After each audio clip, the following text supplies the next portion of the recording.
Overcoming obstacles, 3 top tools for breaking free. So we're going to learn 3 things. One is a potent breathing technique to remove the static, as it were, so you can have a better connection with your highest wisdom, your highest self. So that's one really cool thing we'll be doing today.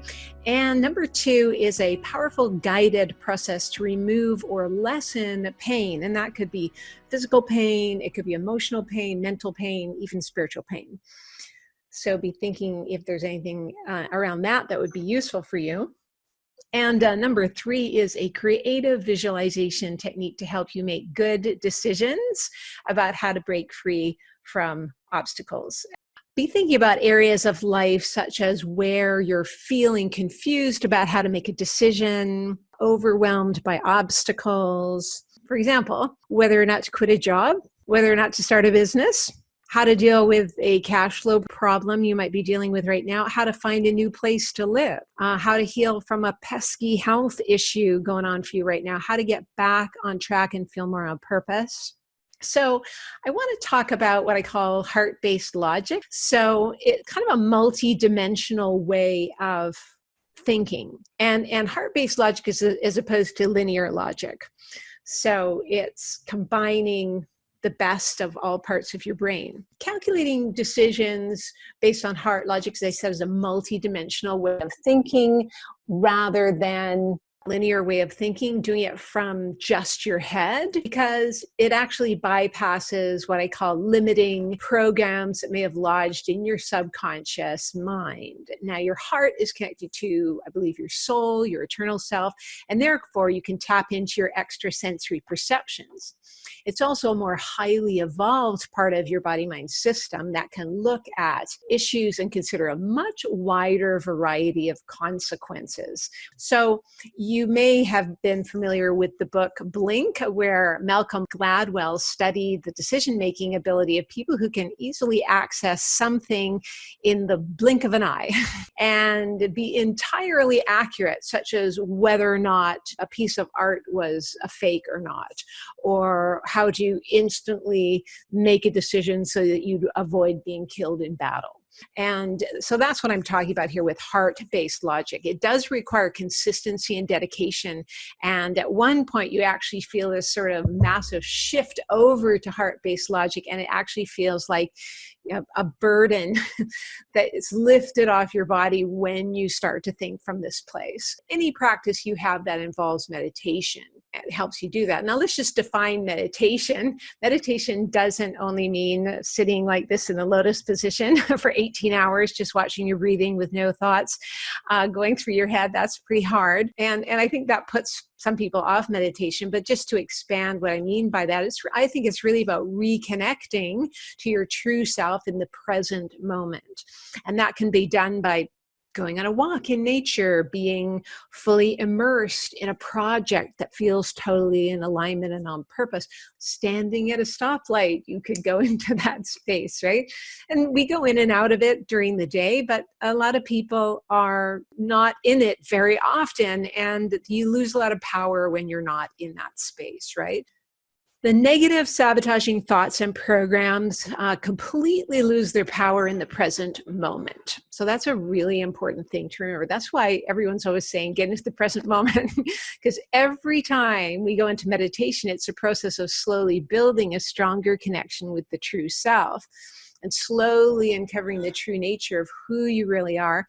And with that, all the higher capacities of true self that come with that, greater wisdom, genius levels of thinking, telepathy, intuitive knowing, powerful abilities to manifest what you want, ability to heal yourself and others. And in that sense, every time you take a moment, take a breath, meditate, focus your mind, you're building all that. And when you're not doing that, you're dissipating your power and your energy, and you become a victim of all kinds of things that undermining your power and capacity and happiness and fulfillment and income, everything is at stake here. So there's a lot at stake with this. So how do you know when you're doing that? How do you know when you're in the present moment and focused? Well, anything you do or any thought you have that makes you happy and at peace usually means you're connecting to your true self. So think about anything in your life that makes you feel that way. You know, being out in nature, taking long, slow, deep breath, being with someone that you love, you know, playing a game often where you have to be totally present when you're playing a game. Therefore, when you're doing that, you transcend habitual limiting thoughts, beliefs, programs, emotions that keep you stuck and release you more into your more expansive self. And what's most important is the power of your focused attention. And I've used that metaphor before on holding a magnifying glass up to the sun to set a leaf on fire. And that's where your power lies, in that kind of focused attention. The neural blueprints are like going to the gym and practicing that. The ability to concentrate your attention is one of the most powerful tools you have in your whole lexicon of tools. And unfortunately, the whole industrialized modern world is designed to fracture that attention. Therefore, you need to be vigilant. But that vigilance can give you so much more fulfillment than you could ever dream possible. Now, I'm not talking about like focusing in this really intense way so that you get a headache. It's this relaxed attention. We'll talk about that as we go along. So as we said before, multitasking can be good when the mind is strong and you know when to stop. But if you can't stop and if racing thoughts own you and all your tasks are just, you're so absorbed in all that stuff all the time, then your whole system, as I said, becomes weakened and kind of enslaves you to the programs, to the limiting beliefs. So if you find your mind wandering when doing any kind of meditation, especially the blueprints, all you need to do is gently bring it back into focus. And this is one way, the neural blueprints, of you practicing having more control over your mind. And thoughts are like those clouds floating by, so you just let them go by.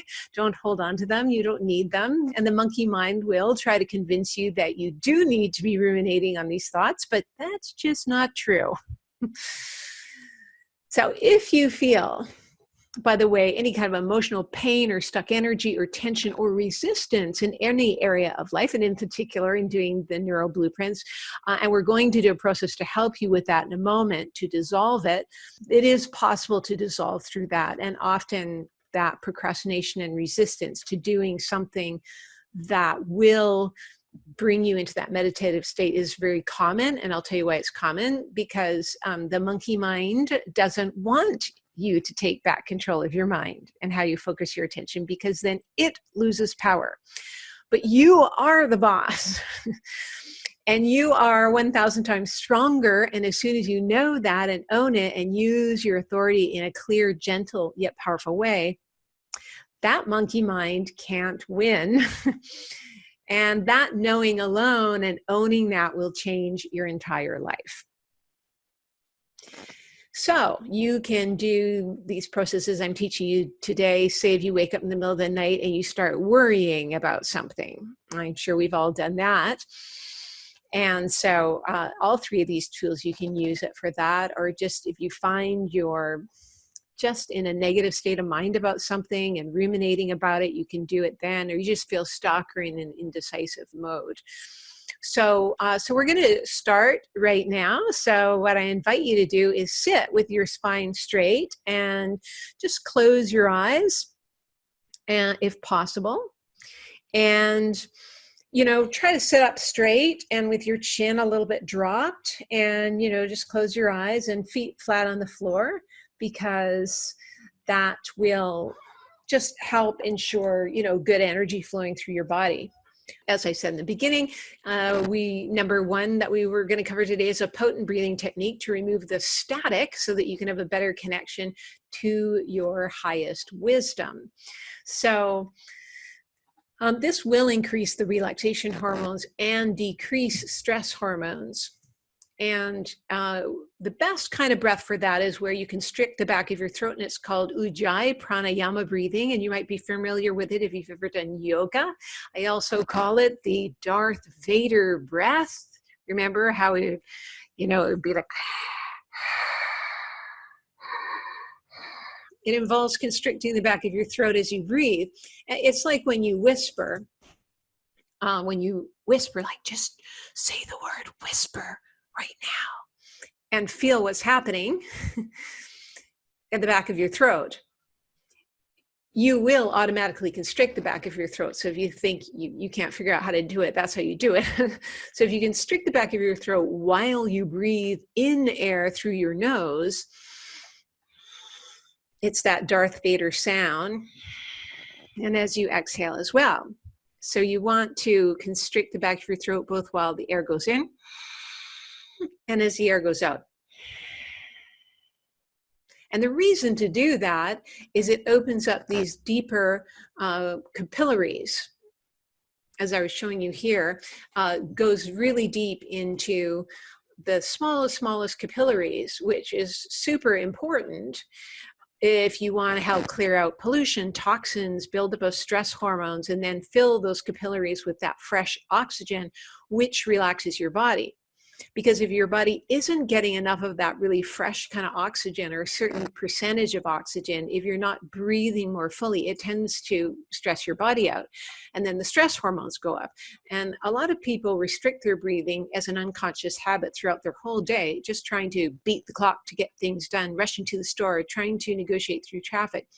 So anything you can do to counteract that as often as possible is going to help your entire body-mind system, because the more you relax, you are, well, better at everything.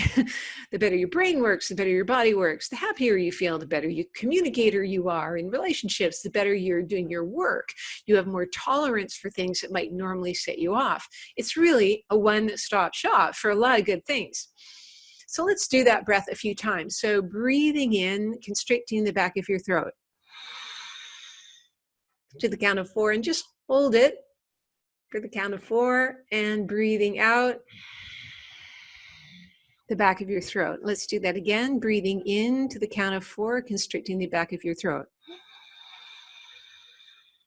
Hold for 4 and exhale. And inhale. Hold for 4 and exhale for 4. Let's just do that 2 more times. Inhale for 4. Hold for 4. Exhale for 4. One last time. In for 4. Hold for 4. And exhale for 4. Now, if possible, continue with that breathing of restricting the back of your throat, just quietly, silently, not necessarily for 4 counts as we do this meditative process, as it will build up the relaxation hormones and lower the stress hormones. In fact, right now, even just with doing those amounts of breaths, if we could measure your hormone levels, we would find that your whole system is more relaxed now. So I want you to find an area of your body that feels tense, painful, numb, or blocked. Now what you want to do is bring your full attention there. So whatever it is, in the back of your neck, or in your arm, or in your stomach, or your solar plexus, or in your heart, or in your head, just pick one area. There, you may have money, but just pick one for now. And what I want you to do is you're going to breathe right into the center of that area. And you may have done something like this before. And what I really want you to do also is, with your intention and attention, bring compassion, acceptance, understanding, and love to that area. So, right now I'm going to pick my right shoulder. So I'm just breathing right into wherever you feel the core of that tension is, and just bring in, with that breath, just this full acceptance of that pain, that tension, that blocked energy, just being there, total acceptance. Just as you breathe in, just fill and surround it with love, compassion, empathy. Just go there with your attention and attention, because what most people do is they're trying to go away from that, and that can actually freeze you up there even more. So the in breath is that full compassion, acceptance, and understanding, and your out breath is then letting go of anything that's ready to be let go of. So let's do that again. In with the compassion, love, and acceptance, and out with the tension. And to symbolize this letting go, you can put your hands into fists and then let go of your hands. And that will kind of symbolize the letting go of that tension as well. So you don't even have to understand what this tension or blocked energy is about, or pain, or where it comes from. All you need to do is take your attention there, which is like the sun magnified through a magnifying glass, burning it away. And it's not a burning away based on a fighting it, it's a burning away based on a deep and full acceptance first. Because usually these kinds of tensions, numbness, fears, stuck emotions, stuck energy are places where the love or the self-acceptance has been cut off. And now you're just restoring that. And so it frees your body-mind system up to go back into harmony and reintegration again. And so let's do that again. See the breath go right into the center of that sensation. Deeper, deeper, deeper, right into the heart of it. Hold that love and acceptance there. And then, like the sun melting away an iceberg and flowing it back into the water again. Breathing deeply into the heart of it and letting it out. And again, you can symbolize this letting go by making fists with your hands and completely let the tension go. So let's do that again. Sometimes you have to do it a few times.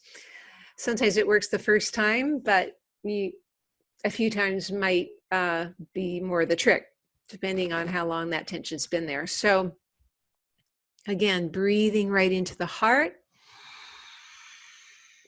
with your Ujjayi breath. Bring your love and attention and understanding and acceptance and let it go. Okay. Now, you can give a command to your subconscious to keep this process going on autopilot until it's complete, to just complete the whole process. And it'll keep going throughout the day, maybe throughout the night as you sleep, in the background. And you may also decide to steal a few moments throughout your day to do this little process again. You can do it when driving, obviously keep your eyes open, but when making a meal, when you feel tension building up, and lying in bed, anytime you're feeling negativity or tension or pain somewhere in your body. Because often it's the resistance and the fear of the sensations that's 90% of the tension and the pain anyway. And once you fully allow that sensation to be there, the actual feeling is small and much easier to deal with. It's like, let's say going swimming in cold water. You put your toe in and your whole body freezes up with resistance and you don't want to go. But if you just keep wading into the water, the body adjusts itself, and then often you're completely invigorated and so happy that you jumped in the water. So now let's just dive into your heart-based logic in order to transform an obstacle in your life. And that happens through bringing your attention into your heart area. And be warned that lots of people's hearts are kind of numb. Over the years, people numb themselves out because of unresolved disappointments, hurts, regrets, and so forth. And that's why it's hard for some people to use heart-based logic. But it's like the air traffic control tower of your whole body-mind system. And that if you've frozen off parts of your heart in order to protect yourself, then it's like the door's frozen into the air traffic control tower and you can't get into the console to see what's happening. And then you're trying to make decisions about your life, trying to solve conflicts based on standing on the ground and looking up into the sky, what I like to call just reasoning kind of logic. And you're lacking all the multi-dimensional abilities, all the technological instruments, tools, communication devices that make your job so much easier. So that's why we just did that exercise before with the breathing, to start melting away and releasing those frozen parts. And I know lots of my clients over the years have, you've been just doing that on their heart more than anything else. And in fact, they say that's one of the number one reasons for heart attacks, as the number one killer on the planet, are frozen hearts. So by unfreezing your heart, you make yourself better and healthier. Just having more blood flowing through your entire body alone will prevent all kinds of diseases. So now you don't feel like you have to do all the unfreezing all at once, because you can flood your system if you do it too quickly. That would be like melting the entire polar ice cap all at once. So just let the wisest part of your body-mind system help direct the process, so that it happens in its own way, in its own time, and in a way that's easy for you to handle. But regardless, I mean, everyone still has part of their heart switched on. Otherwise, you wouldn't feel empathy for people. You wouldn't feel the love and caring that you do for life, for pets, for challenges that people you see are facing around the globe. It's just that we all have parts of our heart that are a little frozen off. So let's go back to these examples. So with something in mind, pick something for yourself, bring up an obstacle that you're facing right now. It could be a place of indecision, maybe how to solve a conflict with your spouse, whether or not to start a business, how to increase income over the next 3 months. And the more specific you can be, the better. Like, say you want to bring in, an extra 10,000 or whatever it is. It could be, how to find a new place to live. You're just feeling totally stuck on that. It's not happening. Or how to heal from a pesky health issue. You've tried all kinds of things. It's not working. How to get back on track and feel more on purpose if you just feel like kind of unfulfilled and unhappy with how you're living your life. So what you want to do first, hopefully you've got one. Got one? Good. Just pick one for now. You might have many, but you can use a different one each time you listen to this. So create a symbol for that obstacle. For example, you could see an image of your spouse. You could see $10,000 written inside a circle, or you could see the logo of your new company. So just pick an image in your mind that'll help you do this process.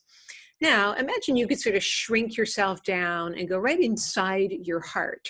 And inside your heart is kind of like the air traffic control center room at an airport. It's circular, and there's lots of consoles and screens and windows looking out in all directions as airplanes go by. And I want you to see one big main screen in front of you. And there you are maybe sitting at a seat, maybe like, the Captain Kirk big pilot seat on the Enterprise in Star Trek. And so you're sitting there, and you're in the center of your control center, where you can access your heart-based logic. You can access your greatest possible wisdom, where you can see into the future as to what might be the right path for you to take here, whereby you're able to consider the best for all concerned in a big decision that might affect a lot of people, and have access to knowledge that's beyond your conscious ability now. So that's the power of this. It's the notion, the philosophy, that actually we can tap into the greater wisdom in the world, the ability to know what would be the best for all concerned, especially if you're going into it with good intention. So what you want to do is put that symbol up on a screen in front of you. For example, if the question is in regards to, starting a business, or let's use the example of your business website. The obstacle is that you can't seem to get it done. And so you can put like the logo of the business up in front of you. Now, this is where it's important to have a few possible options that are specific. It makes the process much easier. So for example, one choice is to stay with your present web design firm, who seems to be taking a very long time in doing things that you don't like, or getting rid of them and hiring another. So on the first screen, you might put a symbol of the first web designer. It could be their company logo or an image of the person, just in your mind's eye. And then you want to focus on that image with the intention of knowing whether or not to continue the process with this design company. Now, with the brightness of the image being a yes and the darkness of the image being a no, So maybe you see the image get brighter, very bright, and then you would kind of know that would be a yes. And then maybe you put up an image of the person or company logo of the new designer you're thinking of moving over to, and maybe you see that image get darker, and that would mean a no. So it's important to sense also into not only the visuals, but also a physical feeling, such as a sense of alignment, groundedness, and containment if it's a yes, or a sense of misalignment, ungroundedness, or lack of containment if it's a no. And also emotional feelings. If you get a sense of happiness, excitement, rightness, it's a yes. And if you get a sense of unhappiness, dullness, wrongness, it's a no. And also some people might also get written words. So they might see the word yes pop up or see the word no pop up, or some people hear spoken words such as yes or no, and some people receive their information in multi-modalities in many ways, and the more ways you can receive your information, the better. But start with what feels accessible for you at this time. Now, what if you get a mixed response or no response? Now, it might mean you're asking the wrong question. Then you might want to change the question, maybe to add a third option, add in a specific timeline. For example, with one of my clients, it was important for her to continue with her present designer up until they completed the homepage, and then switch over to the second designer when it came to creating a more complicated membership site and back end. So these other kinds of questions will start to become clear to you once you're really focusing your full attention on this area. So just trust that you will kind of get this sense of, okay, how do I have to change the question to get the right answer? Because a huge part of this process is actually choosing the right question. And you kind of do have to do that through trial and error until you get a clear yes or a clear no. Now, you might have other biofeedback techniques that you use. Some people use muscle checking, some people use dowsing, some people, just get a gut feeling. Either way, whatever works for you, just get really good at sensing into that and making sure it's not being messed with. Like, for example, if you do know muscle checking, which I know, if you're sitting next to a computer, it doesn't work anymore. It throws off your electrical system. It's whereby you're pushing down, like on your arm, to test the deltoid muscle. And if it's strong, you get a yes. And if it's weak, it's a no. But again, if you're in a lot of electromagnetic field energy, it can actually mess it up, and they've tested this scientifically. So you have to make sure your biofeedback, you have to be hydrated, you have to be in a good state of mind. It's harder to do this if you've got a really strong emotional negative agenda about something. But play with it, and get yourself to this relaxed place first, and then of course it will work better.